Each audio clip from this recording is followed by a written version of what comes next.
Cake ready. கலரே செமையா வந்திருக்குல, போன வாட்டி விட இந்த வாட்டி நல்லா இருக்கு.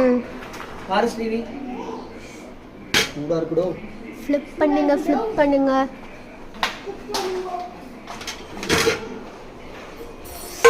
வாவ், சூப்பரா இருக்கு. அதுதான் வெங்காயம் கட் பண்ணது செமையா வந்திருக்கு ராதிகா.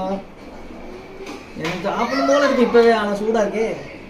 பீஸ் போட்டுட்டு கொஞ்ச நேரம் வச்சுட்டு அதுக்கப்புறம் எல்லாமே உங்களுக்கு தான். சீயாக்கு மட்டும் 2 பீஸ். உனக்கு? எனக்கு ஸ்வீட் வேண்டாம். ஓ, ஒயிட் சாப்பிடாம நீ மட்டும்? ஐ மீன் டயட். எவ்வளோ கஷ்டப்பட்டு பண்ணாலும் அதை கட்டு பண்ணுறது அழகா இங்கே நிற்கிறேன் வக்கி. நீ எல்லாத்தையும் கட் பண்ணலையா? எப்படி தான் உங்கள் கையில் கட் பண்ணால் அது எனக்கு ஒரு ஹாப்பியாக இருக்குது. கட் பண்ணுறதுக்கு அந்த பீஸா கட்டுறது வச்சு கட் பண்ணி